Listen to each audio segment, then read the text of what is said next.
Republicans have a choice. We have a choice of whether to be obstructionist or to be people that pull this administration to the center and can actually work to get more things done. I think that's really the sentiment of where the public is, the message they're trying to send. And Hillary, I want to ask you about this because there were people who didn't want to claim victory too early, and there was still a lot of nerves. And when we started to see the different states fall the way they did, and you take a look at what Barack Obama did in terms of bringing people out to vote, what do you think the keys were to his victory? Well, I think the keys to his victory actually started almost 2 years ago. They had two strategic principles that they stuck with, and that's something that Hillary Clinton didn't have and John McCain didn't have. What the Obama campaign did was, number one, they took his biggest weakness and turned it into a strength. They said, experience, not so much. So what can we do? We can say we're about change and we're about judgment. And the second thing was they said, on election day, we don't want to be worrying about one state. We don't want to just care about Florida or just care about Ohio. We need a big playing field.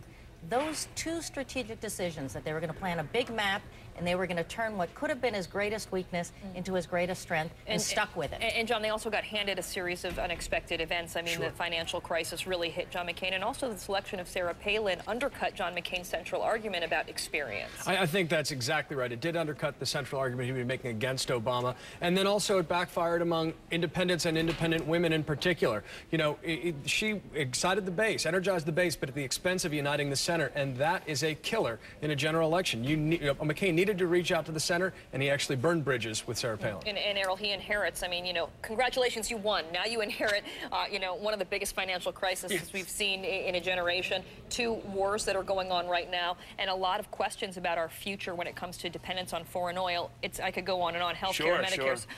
And so what does he need to do? What are the first steps as he has this, riding this wave of excitement over his... Well, you know, it's interesting. I thought I detected an almost somber tone in much of his speech last night. I mean, he was talking to 200,000 people. I mean, that's a gigantic crowd. He's at the pinnacle of power. He's going to be the most powerful man in the world.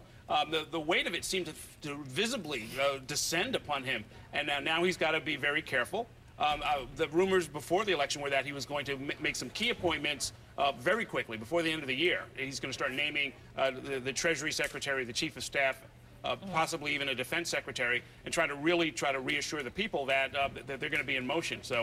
Maybe before the end of the week. You know, that was an interesting thing with John Kerry. There was a question a lot of women had about vulnerability, the time it takes to get a cabinet going. You know, is the U.S. Susceptible to some sort of attack, whether it's on the economic crisis or on a national security front? I think he's going to mitigate that. I think it was Leon Panetta that said you got to throw your arms around chaos. And so we'll talk more about that throughout the morning. Let's head over to John.